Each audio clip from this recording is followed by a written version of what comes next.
সম্মানিত সমাগত, মুসলিম উম্মার সাপ্তাহিক সম্মেলন জুমার নামাজে উপস্থিত মুসল্লিবৃন্দ সকলকে সালাম জানাচ্ছি। আসসালামু আলাইকুম ওয়া রাহমাতুল্লাহি ওয়া বারাকাতুহু। মহান আল্লাহ রাব্বুল আলামিনের দরবারে শুকরিয়া আদায় করছি, কালেমাতুশ শুকর আদায় করছি, যিনি দয়া করে মেহেরবানি করে আল্লাহ রাব্বুল আলামিনের একটি ফরজ ইবাদত জুমার দিনে আজানের পরপরই আল্লাহর ঘরে আসা, আল্লাহর তাসবির জন্য, আল্লাহর স্মরণের জন্য আমরা আসতে পেরেছি। এজন্য সবাই বলি আলহামদুলিল্লাহ। দুরুদ ও সালাম প্রিয় নবী, আখির জামানার নবী, সর্বশ্রেষ্ঠ নবী মুহাম্মদুর রাসূলুল্লাহ সাল্লাল্লাহু আলাইহি সাল্লামের উপরে শহীদদের কবুলিয়াত, আত্মার মাগফিরাত কামনা করে আমি জুমা পূর্ব আলোচনা শুরু করছি। একান্ত প্রিয় দিনী ভাইরা, আমি সূরা আন-নিসার 105 নম্বর আয়াত তেলাওয়াত করেছি। সুনান আত-তিরমিজি থেকে একটি হাদিস পড়েছি। এটার আলোকে আমি কিছু কথা বলার চেষ্টা করব কোরআন থেকে এবং হাদিস থেকে। আল্লাহ রাব্বুল আলামিন এই আয়াতে আমাদেরকে বললেন, ইন্না আনজালনা আলাইকাল কিতাবা বিল হক। হে নবী, আপনার উপরে একখানা কিতাব অবতীর্ণ করেছি সত্য সহকারে। কে বললেন? আল্লাহ বললেন, নবীকে উদ্দেশ্য করে বললেন যে তোমার উপরে একখানা কিতাব নাজিল করেছি, অবতীর্ণ করেছি, এবং সেই নাজিলের পদ্ধতিটা ছিল সত্য সহকারে। এখানে কোনো মিথ্যার কোনো আশ্রয় কেউ নিতে পারে নাই, ঢুকতে পারে নাই। আল্লাহর পক্ষ থেকে এটা নাজিল করা হয়েছে, মাধ্যম ছিল বি ওয়াসাতাতে জিবরিল। জিবরিল আলাইহিস সালাম ছিল মাধ্যম। আল্লাহ রাব্বুল আলামিনের আদেশ ক্রমে জিবরিল আমিন আল্লাহ নবীর জেহেনে সেটা ফুঁকে দিয়েছিলেন, যাকে বলা হয় ওহী। ওহীর মাধ্যমে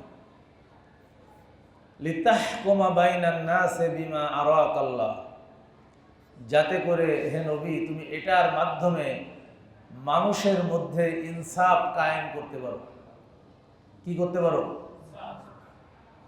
যেভাবে আল্লাহ তাআলা দেখিয়ে দিয়েছেন ন্যায় বিচার প্রতিষ্ঠা করতে পারো।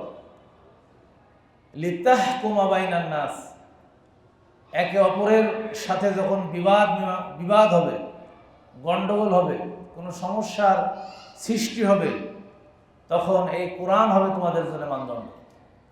অর্থাৎ কোরআনিক দৃষ্টিভঙ্গির আলোকে, রাসূলুল্লাহ সাল্লাল্লাহু আলাইহি সাল্লামের দেখানো সিস্টেমের আলোকে, পদ্ধতির আলোকে নবী তুমি মানুষের মধ্যে বিচার ফয়সালা করো, মানুষের মধ্যে তুমি হুকুম জারি করো, আল্লাহ যেভাবে তোমাকে দেখিয়েছেন। বিমা আরাকাল্লাহ, এই যে আরাকাল্লাহ বললেন কি কারণে? এই আয়াত যখন নাজিল হয়েছিল তখন ইসলামী শরিয়ার বিধানগুলি ম্যাক্সিমাম চলে এসেছে আল্লাহ নবীর কাছে। হিজরতের পরে, হিজরতের বছর অর্থাৎ হিজরতের আগ দিয়ে আল্লাহ রাব্বুল আলামিন নবীকে মেরাজ করালেন, আরশে আজিমে ডেকে নিয়ে গেলেন। আল্লাহ রাব্বুল আলামিন এই পৃথিবী কিভাবে পরিচালিত করেন এই সব কিছু আল্লাহ রাব্বুল আলামিন স্বচক্ষে রাসূলুল্লাহ সাল্লাল্লাহু আলাইহি সাল্লামকে দেখালেন, এবং কোন অপরাধে কোন শাস্তি হবে এগুলো আল্লাহ রাব্বুল আলামিন দেখালেন, এবং কোন আমলের কারণে কোন জান্নাতে কে যাবে এই সব কিছু আল্লাহ রাব্বুল আলামিন স্বচক্ষে, দিব্য চোখে আল্লাহ নবীকে দেখালেন। এরপরে হিজরতের পরে আল্লাহ রাব্বুল আলামিন কুরআনুল কারীমের বিধানগুলি নাজিল করলেন এবং আল্লাহ রাসূলকে বললেন যে তুমি আমার দেখানো, মেরাজের রাজনীতিতে যেভাবে তুমি দেখেছো ঠিক তেমনিভাবে এটার বর্ণনার আলোকে তুমি তোমার এই শাসন ব্যবস্থা তুমি পরিচালনা করো। মদিনাতে রাসূলুল্লাহ সাল্লাল্লাহু আলাইহি সাল্লাম 10 বছর ছিলেন। কয় বছর ছিলেন? আর মক্কায় নবুয়তের পরে ছিলেন 13 বছর। এই 23 বছরের জীবনে রাসূলুল্লাহ সাল্লাল্লাহু আলাইহি সাল্লাম যেটা করেছেন, যেটা বলেছেন, যেটার ব্যাপারে তিনি অনুমোদন দিয়েছেন, একজন মুমিন হিসেবে, মুসলিম হিসেবে এর বাইরে আমাদের যাওয়ার কোনো সুযোগ নাই। এর মধ্যে যারা থাকবে তারাই হচ্ছে শুকরগুজারকারী বান্দা। আল্লাহর এই সিস্টেমের মধ্যে, রাসূলুল্লাহ সাল্লাল্লাহু আলাইহি সাল্লামের দেখানো এই পদ্ধতির মধ্যে যারা অবস্থান করবে তারাই মূলত আল্লাহর বিধানকে মেনে নিয়েছে, কোরআনকে মেনে নিয়েছে। আল্লাহর যেই মুজিজা, এই মুজিজার প্রতি তারা বিশ্বাস স্থাপন করেছে এবং আল্লাহ রাব্বুল আলামিনের এই বিধানের প্রতি তারা কখনো বৃদ্ধাঙ্গুলি দেখায় নাই, বরং যখনই তারা শুনেছে তখন তারা বলেছে সামি'না ওয়া আতা'না, আমরা শুনলাম এবং মেনে নিলাম। কিন্তু যাদের এই কোরআনের প্রতি বিশ্বাস নাই, নবীর প্রতি বিশ্বাস নাই, তারা কখনোই নবীর আদর্শকে মানতে পারে নাই, কোরআনের আইনকে তারা মানতে পারে নাই। এজন্য আল্লাহ রাব্বুল আলামিন মুমিনদের বৈশিষ্ট্য বর্ণনা করেছেন। মুমিনদের অবস্থা কেমন হবে, আল কোরআনের অনুসারীদের অবস্থা কেমন হবে, কোরআনকে যারা তাদের জীবনের সাথী বানিয়ে নিয়েছে, রাসূলুল্লাহর সুন্নাহকে তাদের জীবন চলার পথ বানিয়ে নিয়েছে, তাদের অবস্থান কেমন হবে। আল্লাহ রাব্বুল আলামিন সূরা আলে ইমরানের 190-91 নম্বর আয়াতে বলেছেন, ইন্না ফি খালকিস সামাওয়াতি ওয়াল আরদ ওয়া ইখতিলাফিল লাইলি ওয়ান নাহারি লাআয়াতিল লিউলিল আলবাব আল্লাযীনা ইয়াযকুরুনাল্লাহা কিয়ামান ওয়া qu'udan ওয়া আলা জুনুবিহিম ওয়া ইয়াতাফাক্কারুনা ফী খালকিস সামাওয়াতি ওয়াল আরদ রব্বানা আমান্না ফাকতুবনা মা'আশ শাহিদিন। আল্লাহু আকবার। ইন্না ফী খালকিস সামাওয়াতি ওয়াল আরদ, আল্লাহ তাআলা বলেছেন আমি সৃষ্টি করেছি আকাশ এবং জমিন, ওয়াখতিলাফিল লাইলি ওয়ান নাহার, এবং রাত এবং দিনকে আমি একটার সাথে আরেকটা স্থলাভিষিক্ত করে দিয়েছি। দিন চলে যায় রাত আসে, রাত চলে যায় দিন আসে, এভাবে ঘূর্ণায়মান হয়। আল্লাহ রাব্বুল আলামিন বলছেন লা আয়াতিল লিউলিল আলবাব, এই রাত দিনের নিদর্শন, রাত এবং দিনের একটার সাথে আরেকটার যেই ঘূর্ণায়মান, একটার পর আরেকটা আসে, আল্লাহ রাব্বুল আলামিনের যে সৃষ্টি, আকাশ সৃষ্টি, জমিন সৃষ্টি, এই সৌরজগতের সৃষ্টি, আল্লাহ রাব্বুল আলামিন বলছেন এই সব কিছুর মধ্যে যারা বিবেক সম্পন্ন, যাদের হৃদয় আছে, যারা চিন্তাশীল, যারা আল্লাহর অস্তিত্ব নিয়ে চিন্তা করেন, আকাশ এবং জমিনকে নিয়ে যারা চিন্তা করে, আল্লাহর সৃষ্টিকে নিয়ে যারা চিন্তা করে, আল্লাহর কোরআন বললেন আল্লাহর এই সৃষ্টির মধ্যে তাদের জন্য রয়েছে শিক্ষা। তাদের জন্য কি রয়েছে? শিক্ষা। এটা এমনি এমনি হয় না, এটা বিজ্ঞানীরা অনেক চিন্তা গবেষণা করেছে এটার উপর। যদি মধ্যাকর্ষণ শক্তি না থাকতো, স্যার আইজাক নিউটন 1665 খ্রিস্টাব্দে এই মধ্যাকর্ষণ শক্তির আবিষ্কারক হিসেবে সারা পৃথিবীতে তিনি নাম কিনেছেন, কিন্তু তার জন্মের 1000 বছর আগে এই কোরআনুল কারীমের মধ্যে আল্লাহ রাব্বুল আলামিন মধ্যাকর্ষণ শক্তির কথা বর্ণনা করেছেন। বলেন সুবহানাল্লাহ। আল্লাহ রাব্বুল আলামিন কোরআনের মধ্যে বলেছেন লাশ-শামসু ইয়ানবাগী লাহা আন তুদরিকাল কমারা ওয়ালাল লাইলু সাবিকুন নাহারি ওয়া কুল্লুন ফি ফালাকিন ইয়াসবাহুন।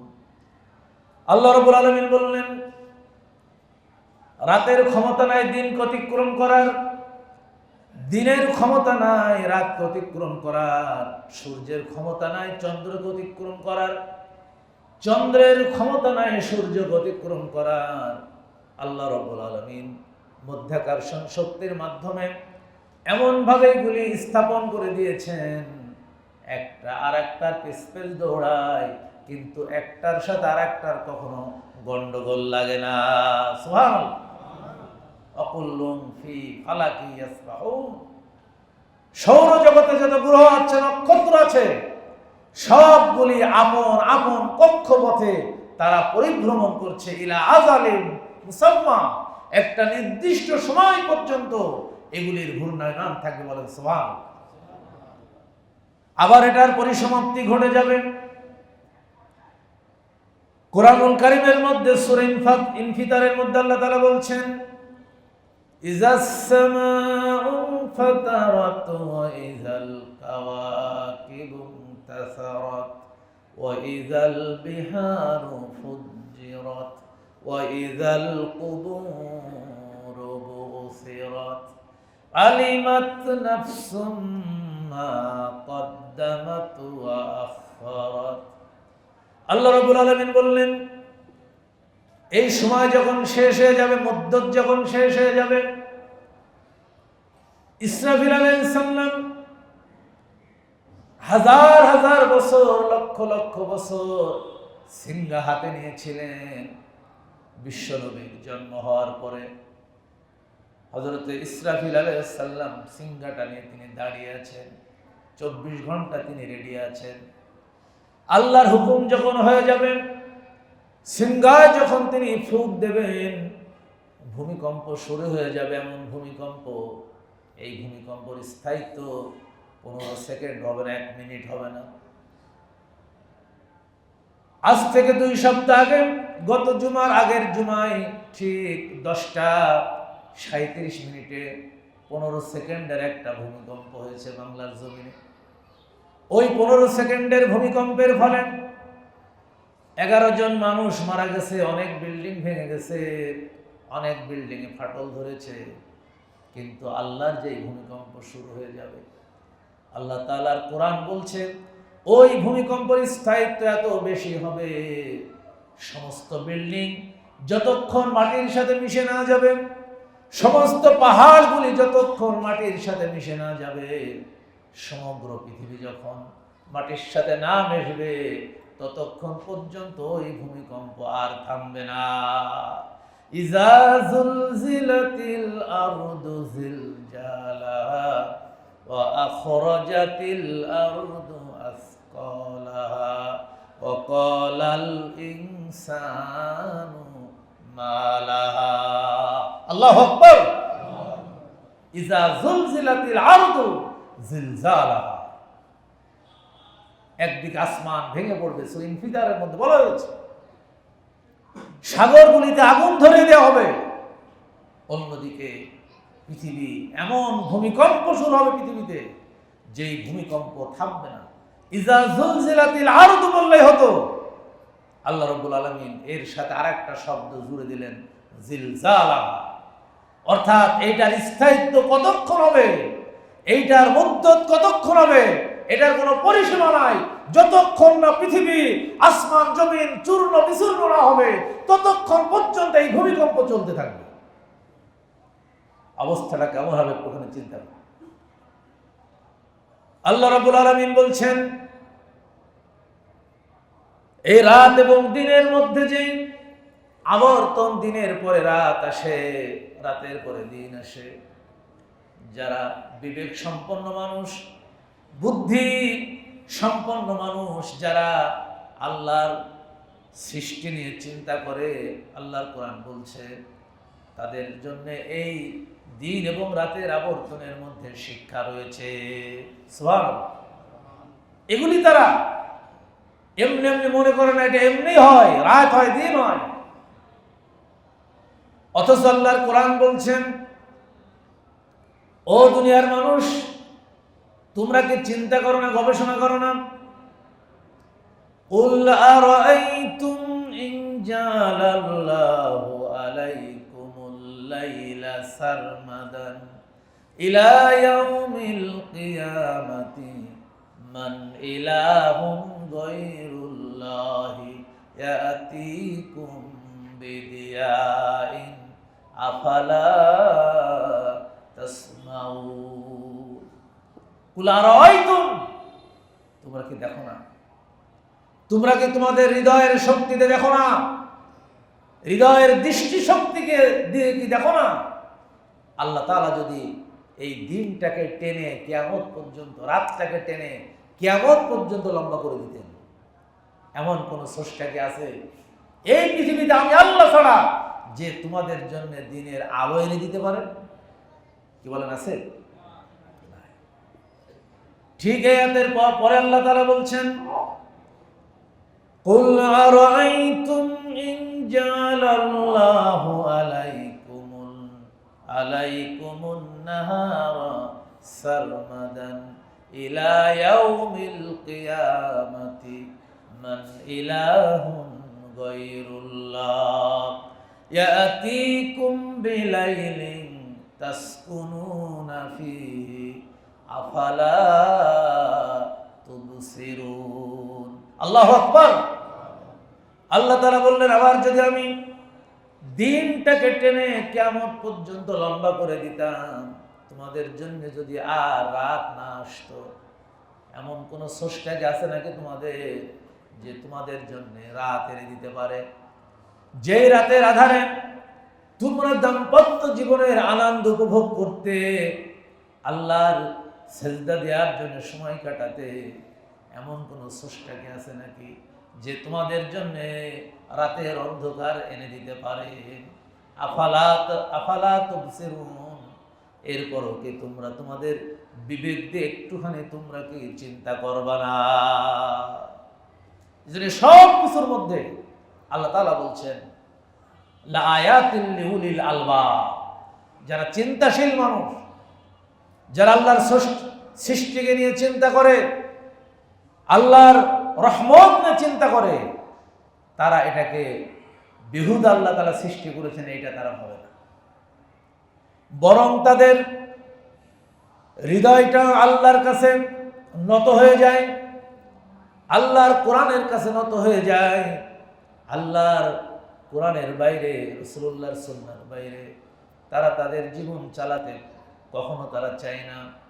আল্লাহ তাআলা জন্য কোরআনুল কারীমের মধ্যে বলেছেন, সূরা আল মায়েদার ৮৩ নম্বর আয়াত, وَإِذَا سَمِعُوا مَا أُنزِلَ إِلَى الرَّسُولِ تَرَى أَعْيُنَهُمْ تَفِيضُ مِنَ الدَّمْعِ مِمَّا عَرَفُوا مِنَ الْحَقِّ يَقُولُونَ رَبَّنَا آمَنَّا فَاكْتُبْنَا مَعَ الشَّاهِدِينَ। আল্লাহ রাব্বুল আলামিন বললেন, আল্লাহর সৃষ্টি নিয়ে যারা চিন্তা করেন, আল্লাহর নৈকট্য লাভকারী বান্দা যারা, যারা আল্লাহর দ্বীনের বাইরে যেতে চায় না, কোরআনকে জীবনের সঙ্গী বানাতে চায়, তাদের দৃষ্টান্ত আল্লাহ তাআলা দিচ্ছেন। তাদের অবস্থা কেমন হবে যখন তারা কোরআনের আলোচনা শুনবে, কোরআন তেলাওয়াত শুনবে, আমার নবীর উপরে যা নাযিল করা হয়েছে ওটা যখন তারা শুনবে, আল্লাহর কোরআন বলছে, নিজের অজান্তেই হৃদয় বিগলিত হয়ে চোখ দিয়ে গড়িয়ে গড়িয়ে তাদের পানি পড়তে থাকবে এবং তারা বলবে, আমান্না, রব্বুল আলামিন আমরা ঈমান এনেছি তোমার কোরআনের প্রতি, তোমার প্রতি, তোমার ফেরেশতাদের প্রতি, আখিরাতের প্রতি, জান্নাতের প্রতি, জাহান্নামের প্রতি আমরা ঈমান এনেছি। আর আল্লাহ রাব্বুল আলামিন তুমি আমাদেরকে সাক্ষ্যদাতাদের মধ্যে তুমি শামিল করে নাও। সুবহানাল্লাহ। এজন্য মুমিনের হৃদয় কোরআনকে অনুধাবন করার জন্য সব সময় তৈরি থাকে। কিন্তু যাদের হৃদয়ে কোরআনের প্রতি ভালোবাসা নাই, কোরআনের প্রতি, রাসূলুল্লাহর সুন্নাহর প্রতি যাদের ভালোবাসা নাই, সারাদিন কোরআন শুনবে, মসজিদে 5 ওয়াক্ত নামাজ আদায় করে ইমামের পিছনে, সেখানেও কোরআন শুনবে, আবার মসজিদ থেকে বের হয়ে এই কোরআনের বিরুদ্ধে তারা কর্মসূচি দেবে, এরকম মুসলমান আছে না নাই? তাদের অবস্থা আর আবু জেহেলের অবস্থা এক, তাদের অবস্থা আবু লাহাবের অবস্থা এক। কারণ তারাও কিন্তু আল্লাহ নবীর কোরআন তেলাওয়াত তারা শুনত। আপনি মক্কার ওই দিনগুলির ইতিহাস একটু তাকিয়ে দেখেন, আপনার চোখের সামনে ভেসে উঠবে। রাসূলুল্লাহ সাল্লাল্লাহু আলাইহি ওয়াসাল্লাম রাতের আধারে কোরআন তেলাওয়াত করতেন, তাহাজ্জুদে দাঁড়িয়ে আল্লাহর নবী সুমধুর কণ্ঠে কোরআন তেলাওয়াত করতেন। নবীর কণ্ঠের তেলাওয়াতগুলি শোনার জন্য আবু জেহেল, আবু লাহাব, উতবা, শাইবা রাতের আধারে আল্লাহর নবীর ঘরের কিনারে তারা দাঁড়াতো। আল্লাহর নবীর কণ্ঠের তেলাওয়াত শুনতে শুনতে রাত কাটিয়ে দিত তারা। একদিন অবস্থা এমন হলো, সকাল হয়ে গেছে, আবু জেহেলের সাথে আবু সুফিয়ানের দেখা, উতবা শাইবার দেখা, সবাই হতচকিত হয়ে গেছে। তোমরা কেন এসেছো? আবু জেহেল বলে, আমি মুহাম্মদের কণ্ঠে কোরআন তেলাওয়াত শুনছিলাম, কোরআন তেলাওয়াত শুনে এত বিগলিত হয়ে গিয়েছিলাম, আমি আর যেতে পারি নাই। আবু সুফিয়ান বলে, আমি তো একই কামে ছিলাম। আবু লাহাব বলে, আমিও তো একই কামে ছিলাম। ওই দিন তারা সিদ্ধান্ত নিল, হাতে হাত রেখে আমরা আগামীকাল থেকে মুহাম্মদের কোরআন তেলাওয়াত আর শুনব না। হাতে হাত দিয়ে শপথ বাক্য পড়লো, 4 জন বাড়িতে চলে গেল। পরের দিন যখন রাত হয়েছে, আবু জেহেল চিন্তা করলো, আমরা তো শপথ করেছি, কেউ আসবে না, আজকে আমি একা একা মুহাম্মদের কণ্ঠের তেলাওয়াত শুনব। রাতের আধারে চলে গেছে। আবু সুফিয়ান মনে মনে চিন্তা করেছে, আমিও তো শপথ করেছি, সবাই শপথ করেছে, কেউ যাবে না, আমি একা যাব। এভাবে করে 4 জন সেম চিন্তা করেছেন। সেম চিন্তা করে আবার তারা চলে গিয়েছে রাতের আধারে। একটু ভোর থাকতেই তারা বাড়ির দিকে রওনা করেছে। একজন আরেকজনের গায়ে টাচ হয়ে গেছে, একজন আরেকজনের সাথে সাক্ষাৎ হয়ে গেছে। 4 জন সারা রাত আল্লাহ নবীর কণ্ঠের তেলাওয়াত শুনেছে। আবার তারা একত্রিত হয়ে বলছে, আমরা না শপথ করেছিলাম গতকাল। আবু সুফিয়ান বলল, আমি আর থাকতে পারি নাই, আমি তেলাওয়াত শোনার জন্য এসেছি। আবু জেহেল বলল, আমিও থাকতে পারি নাই, কোরআন তেলাওয়াতের জন্য এসেছি। 4 জন এবার তারা সিদ্ধান্ত নিল, আজকের থেকে এমন প্রতিজ্ঞা করতে হবে, কোরআন তেলাওয়াত তো আর শোনা যাবে না। কারণ এই কোরআনের মায়াজাল আবদ্ধ হয়ে আমরাও মুহাম্মদের ধর্মের অনুসারী হয়ে যেতে পারি, আর এই মক্কার শাসন ক্ষমতা আমাদের হাতে তখন আর থাকবে না। এই চিন্তা করে তারা তাদের জাতীয় সংসদের বৈঠক ডেকে দিল, দারুন নাদওয়ার বৈঠক। মক্কা নগরীর যেই সংসদ ভবন ছিল, আমাদের দেশের সংসদ ভবন, পার্লামেন্ট যেটা জাতীয় সংসদ, আর ওই মক্কার পার্লামেন্টের নাম ছিল দারুন নাদওয়া। দারুন নাদওয়ায় বসে তারা সিদ্ধান্ত জারি করে দিল। তাদের সিদ্ধান্তের কথা আল্লাহ রাব্বুল আলামিন কুরআনুল কারীমে সূরা হামিম আস-সাজদা 26 নম্বর আয়াতে বলে দিয়েছেন, وَقَالَ الَّذِينَ كَفَرُوا لَا تَسْمَعُوا لِهَذَا الْقُرْآنِ وَالْغَوْا فِيهِ لَعَلَّكُمْ تَغْلِبُونَ। وَقَالَ الَّذِينَ كَفَرُوا, কাফেররা বলল, সিদ্ধান্ত জারি করে দিল, লা তাসমাউ লিহাযাল কুরআন, খবরদার তোমরা কেউ মুহাম্মদের কণ্ঠের কুরআন তেলাওয়াত তোমরা শুনতে পারবে না। অল গাউফি, এবং তারা তাদের কর্মীদেরকে বলে দিল, যখনই মুহাম্মদ কোরআন তেলাওয়াত করবে, যেখানেই সে কোরআন তেলাওয়াত করবে, তুমি সেখানে গিয়ে হট্টগোল বাঁধাবে, গন্ডগোল বাঁধাবে, যাতে মুহাম্মদের কোরআন তেলাওয়াত কেউ শুনতে না পারে। এই আইন জারি করে দিল মক্কায়। এরপরেও রাসূলুল্লাহর কোরআন তেলাওয়াত শোনা কি বাদ দিতে পারছে তারা? কি বলেন, বাদ দিতে পারছে?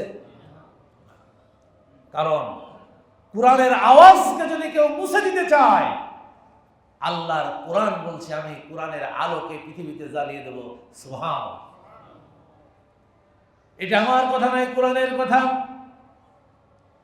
আল্লাহ রাব্বুল আলামিন কোরআনকে সব সময় উপরের দিকে রাখবেন, উচ্চকিত করবেন। সূরা তাওবার 41 নম্বর আয়াত আল্লাহ তাআলা বলেছেন, ওয়া কালিমাতাল্লাযীনা কাফারুস সুফলা ওয়া কালিমাতুল্লাহি হিয়াল উলিয়া। আল্লাহু আকবার। আল্লাহ সব সময় কাফেরদের কালিমাকে পদদলিত করেন, আর আল্লাহর কালিমাকে আল্লাহ তাআলা উচ্চকিত করেন। বলেন সুবহানাল্লাহ। আল্লাহর কালিমাকে কখনো আইন পাশ করে নিশ্চিহ্ন করে দেওয়া যায় না। মুখের ফু দিয়ে কোরআনের আলোকে কখনো নির্বাপিত করা যায় না। ইরিদুনা লিউতফিউ নূরাল্লাহি বিআফওয়াহিহিম আল্লাহু মুতিম্মু নূরিহি ওয়ালাউ কারিহাল কাফিরুন। তারা তাদের মুখের ফু দিয়ে আল্লাহর আলোকে তারা নিভিয়ে দিতে চায়, কোরআনের আলোকে তারা নিভিয়ে দিতে চায়। কিন্তু আল্লাহ তাআলা বলছেন আমি আমার নূরকে, কোরআনকে আমি আলোকিত করব, সারা পৃথিবীতে কোরআনের আলো আমি আল্লাহ তাআলা ছড়িয়ে দেব। বলেন সুবহানাল্লাহ। এই জন্য আমাদের কোরআনের অনুসারী হতে হবে। কার অনুসারী হতে হবে? কোরআনের অনুসারী। কোরআনের সিদ্ধান্ত মেনে নিতে হবে। আল্লাহ রাব্বুল আলামিন এর জন্য কোরআনের মধ্যে বলেছেন, ও দুনিয়ার মানুষ, তোমরা কোরআনকে মেনে নাও, কোরআনের বাইরে তোমরা জীবন যাপন করো না। কারণ কোরআনের মধ্যে আল্লাহর আইন আছে, আল্লাহর বিধান আছে, সাথে সাথে রাসূলুল্লাহ সাল্লাল্লাহু আলাইহি সাল্লামের সুন্নাহ আল্লাহ তাআলা কোরআনের মধ্যে ঢুকিয়ে দিয়েছেন। সুবহানাল্লাহ। অনেকে বলে যে আমরা কোরআন মানব, রাসূলুল্লাহ হাদিস মানব না। কারণ হাদিসের মধ্যে অনেক প্রকারভেদ আছে, জাল আছে, জয়ীফ আছে, সহিহ আছে, এরকম বলে। অথচ আল্লাহ রাব্বুল আলামিন আল্লাহর নবীর হাদিসকে মানতে হবে, এই কোরআনের মধ্যে স্পষ্ট করে বলে দিয়েছে। সূরা হাশরের 7 নম্বর আয়াত আল্লাহ তাআলা বলেছেন, আমা আতাকুমুর রাসূলু ফাখুযুহু। আমার নবী জানিয়ে এসেছেন সেটাকে তোমরা শক্ত করে ধারণ করো। আমা নাহাকুম আনহু ফান্তাহু। আর নবী যা নিষেধ করেছেন সেটার থেকে তোমরা বিরত থাকো। অর্থাৎ নবীর কথা, রাসূলুল্লাহর কথাও একজন মুসলমানের জন্য এটা শরীয়ত আইন। এটাকে যারা না মানবে, আল্লাহর কোরআনের পরিভাষায় তারা এখনো ঈমানদার হতে পারে না। সূরা নিসার 65 নম্বর আয়াত আল্লাহ তাআলা এটা দলিল দিয়েছেন। তুমি ঈমানদারই হতে পারো নাই, মুমিন হতে পারো নাই, যদি আমার রাসূলের সিদ্ধান্ত তুমি না মানো। অর্থাৎ কোরআনকে জীবনের সংবিধান হিসেবে মানতে হবে, ঠিক রাসূলুল্লাহর সুন্নাহকেও ঠিক তেমনি গুরুত্ব দিয়ে আমাদেরকে মানতে হবে। আল্লাহ রাব্বুল আলামিন এর জন্য কোরআন পরিপন্থী মানুষের বৈশিষ্ট্য বর্ণনা করেছেন। কোরআনুল কারীম বর্ণনা করে দিয়েছেন কি সুন্দর করে কোরআনের অনুসারী যারা হবে তাদের অবস্থা কি হবে। যখন তাদেরকে আহ্বান করা হবে আল্লাহর কোরআনের দিকে, রাসূলুল্লাহর সুন্নাহর দিকে, মুমিন যখন এই কথাগুলি শুনবে, মুমিন তখন বলবে সামি'না ওয়া আতা'না। আমরা শুনলাম এবং সাথে সাথে আমাদের জীবনে মেনে নিলাম। আমরা শুনলাম মিন ইযা দু ইলাল্লাহি ওয়া রাসূলিহি। যখনই মুমিনদেরকে ডাকা হয় আল্লাহর দিকে, রাসূলের দিকে, তখন তারা এই কথা শোনার পরেই বলে সামি'না ওয়া আতা'না, শুনলাম এবং মেনে নিলাম। সুবহানাল্লাহ। আর কাফের তারা বলে সামি'না ওয়া আসাইনা, শুনলাম এবং অস্বীকার করলাম, এটাকে মানলাম না। এখন আমি আমার আদর্শকে কোন কাতারে রাখবো? এটা আমাদেরকে সিদ্ধান্ত নিতে হবে যে আমি কোরআনের অনুসারে আছি কিনা, আমি রাসূলুল্লাহর সুন্নাহর অনুসারে আছি কিনা, নাকি আমার জীবনে আমি কিছু আল্লাহর কোরআন মানি, কিছু অস্বীকার করি। যদি এই রকম আমল আমার আপনার জীবনে হয়, তাহলে কখনোই এই কোরআন আমার আপনার জন্য আদালতে আখিরাতে সাক্ষ্য দেবে।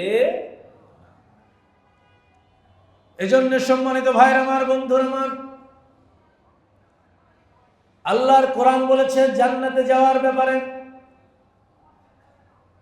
অবশ্যই অবশ্যই আমাদেরকে কোরআনের অনুসারী হতে হবে, কোরআনের বিধান মানতে হবে। কোরআনের বিধান যদি আমরা না মানি, জান্নাত পাওয়ার কোনো সম্ভাবনা আমাদের নাই। আল্লাহ তাআলা বলেছেন, আত্তাবিউ আহসানা মা উনজিলা ইলাইকুম মির রাব্বিকুম মিন ক্বাবলি আন ইয়াতিয়াকুমুল আযাব। তোমরা সকলে মিলে মেনে নাও যেটা তোমাদের উপরে নাজিল করা হয়েছে, আল কোরআন। হঠাৎ আযাব এসে যাওয়ার আগে, কি আসার আগে? আযাব আসার আগে।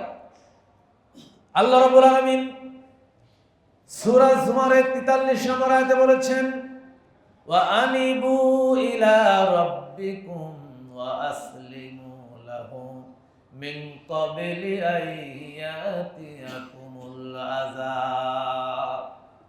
আল্লাহ রাব্বুল আলামিন তার বান্দাদেরকে ভালোবাসেন, মহব্বত করেন। বান্দা যখন গুনার কাজে লিপ্ত হয়ে যায়, তখন আল্লাহ রাব্বুল আলামিন বান্দাকে ডেকে ডেকে বলেন। যখন বান্দা কোরআনের অনুসারী না থাকে, তখনও বান্দাকে ডেকে ডেকে বলেন, ওয়া আনিবু ইলা রাব্বিকুম, ও বান্দা ফিরে আয়, ফিরে আয়, তোর রবের দিকে ফিরে আয়, তোর স্রষ্টার দিকে ফিরে আয়, যে তোকে সৃষ্টি করেছেন। মায়ের পেটে 10 মাস 10 দিন তোর জন্য খাবারের ব্যবস্থা করেছেন, অক্সিজেনের ব্যবস্থা করেছেন। মায়ের পেট থেকে দুনিয়ায় নিয়ে এসেছেন। 2 বছর তোর কোনো সাহায্যকারী কেউ ছিল না। আল্লাহ রাব্বুল আলামিন তোর মায়ের মাধ্যমে, পিতার মাধ্যমে তোকে লালন পালনের ব্যবস্থা করেছেন। এরপরে 2 বছর পরে অসংখ্য খাদ্য খাবারের ব্যবস্থা করেছেন, সুস্থতা দিয়েছেন, পরিবার দিয়েছেন, স্বামী দিয়েছেন, স্ত্রী দিয়েছেন, পুত্র দিয়েছেন, সন্তান দিয়েছেন, ছেলে দিয়েছেন, মেয়ে দিয়েছেন, সম্পদ দিয়েছেন, গাড়ি দিয়েছেন, বাড়ি দিয়েছেন, সব কিছু যিনি পূর্ণ করে দিয়েছেন। আল্লাহ তাআলা বলছেন, তোর এই রবের দিকে ফিরে আয়। আনিবু ইলা রাব্বিকুম ওয়া আসলিমু লাহু মিন ক্বাবলি আন ইয়াতিয়াকুমুল আযাব। তোর রবের দিকে ফিরে আয় আর তোর রবের কাছে মাথা নত কর। রবের আইন কানুনের দিকে, আইন কানুনের উপরে তুই মাথা নত কর। আল্লাহর আদেশ নিষেধের কাছে তুই মাথা নত কর। হঠাৎ আযাব এসে যাওয়ার আগে, মৃত্যু এসে যাওয়ার আগে তুই তোর রবের দিকে ফিরে আয়। আমাদের ফিরে যাওয়ার কোনো জায়গা নাই।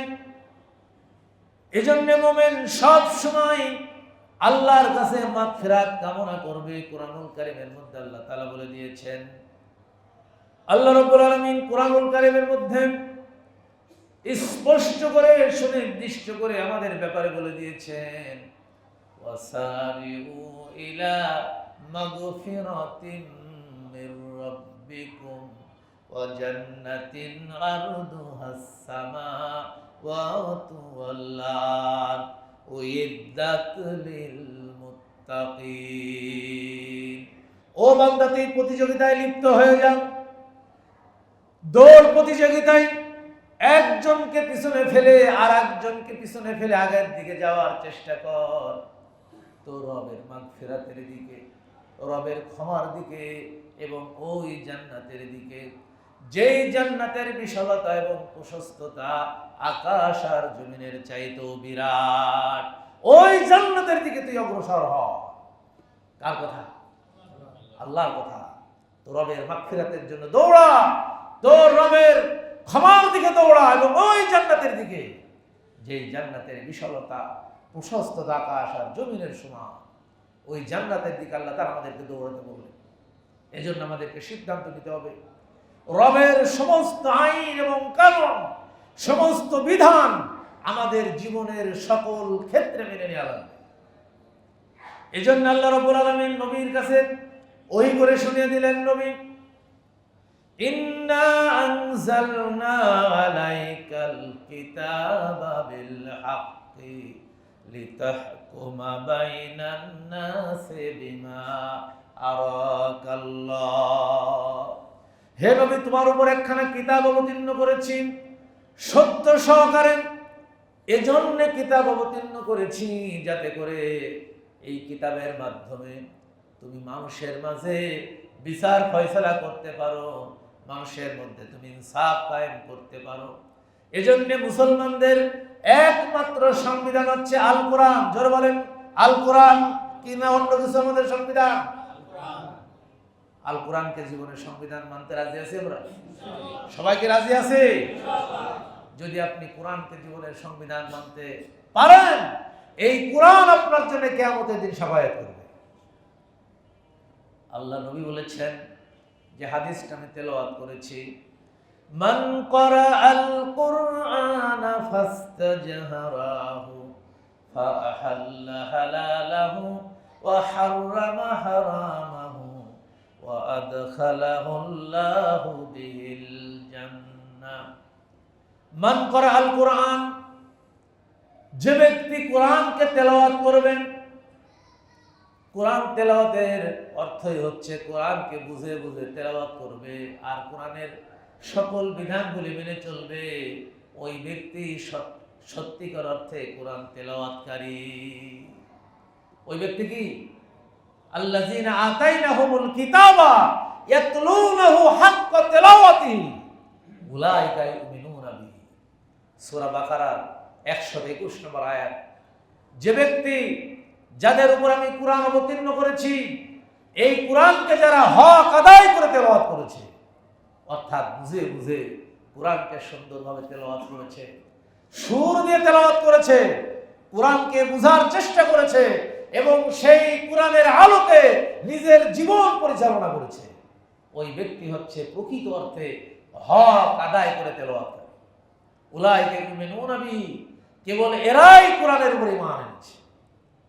আর আল্লাহর নবী বলেছেন, মান ক্বারাআল কুরআন, কোরআনকে যে ব্যক্তি তেলাওয়াত করেছে, ফাস্তাজহারাহু, শুধু তেলাওয়াত করে ক্ষান্ত হয় না, কোরআনের সমাজ কায়েমের জন্য চেষ্টা করেছে, কোরআনকে ইজহার করার জন্য চেষ্টা করেছে, কোরআনের ভিত্তিতে ব্যক্তি পরিবার সমাজ চালানোর জন্য চেষ্টা করেছে। ফাস্তাজহারাহু ফাহাল্লা হালালাহু, কোরআন যেটা হালাল বলেছে হালালকে গ্রহণ করেছে। ওয়া হাররামা হারামাহু, কোরআন যেটা হারাম করেছে হারামকে হারাম হিসেবে মেনে নিয়েছে। আদখালাহুল্লাহু বিহিল জান্নাহ, এই কোরআনের মাধ্যমে আল্লাহ রাব্বুল আলামিন ওই ব্যক্তিকে আল্লাহ তাআলা জান্নাতের মধ্যে প্রবেশ করিয়ে দেবেন। সুবহানাল্লাহ। আপনি যেখানেই যাবেন, যত আলোচনায় যাবেন, আপনি যদি কোরআনকে অবজ্ঞা করে চলেন, কোরআনকে পাশ কাটিয়ে চলেন, কখনোই আমি আপনি নাজাত পাবো না। বরং এই কোরআন এবং এই কোরআনের মালিক আল্লাহ রাব্বুল আলামিন নিজে আমাদের প্রতি লানত করবে। এটা আমার কথা নয়, কোরআনের কথা। সূরা আল বাকারার 159 নম্বর আয়াত, ইন্নাল্লাযীনা ইয়াকতুমুনা মা আনজালনা মিনাল বায়্যিনাতি ওয়াল হুদা মিন বা'দি মা বায়্যানাহু লিন-নাসি উলাইকা ইয়ালআনুহুমুল্লাহ ওয়া ইয়ালআনুহুমুল লাঈনুন। আল্লাহর কোরআন বলছে, আমি যাদেরকে কিতাব দিয়েছিলাম, এই কিতাবকে যারা গোপন করেছিল, কি করেছিল? গোপন করার অর্থ তাফসীরকারকরা লিখেছেন, কোরআনের যে আইনটা ভালো লাগে সেটা খুব গুরুত্ব দিয়ে পালন করে, আর যেটা ভালো লাগে না সেটাকে সে পালন করে না। যেমন আমার দেশে অনেক নামাজি আছে, 5 ওয়াক্ত নামাজ পড়ে, আবার সে তার ব্যক্তিগত জীবনে ঘুষ খায়, আছে না নাই? ব্যক্তিগত জীবনে সুদ খায়, আছে না নাই? অর্থাৎ সেই সুদের আয়াতকে সে মানে না, এটাকে সে অস্বীকার করে। অর্থাৎ 5 ওয়াক্ত নামাজ যেটা আল্লাহ তাআলা বিধান করেছেন, এটা প্রতি মহব্বত ভালোবাসা, এটা সে খুব পালন করে, কিন্তু সুদ খাইলে নিজের দুনিয়ার লাভ আছে, এটাকেও আবার সে খুব ভালো করে গ্রহণ করে, কোরআনের আয়াত সে মানে না। এটাকে বলে গোপন করে চলা। কি করে চলা? পাশ কাটিয়ে চলা।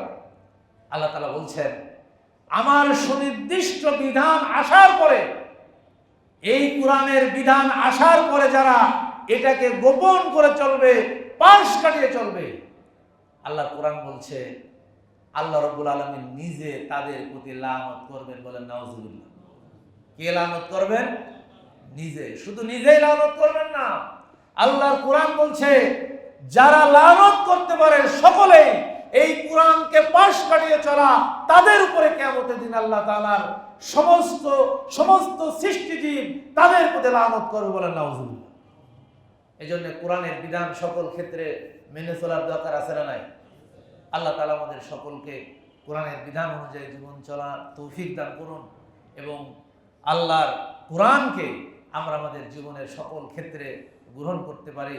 কোরআন পরিপন্থী যত আইন আছে এটাকে যাতে আমরা পরিহার করতে পারি, আল্লাহ তাআলা আমাদের তৌফিক দান করুন। আমিন।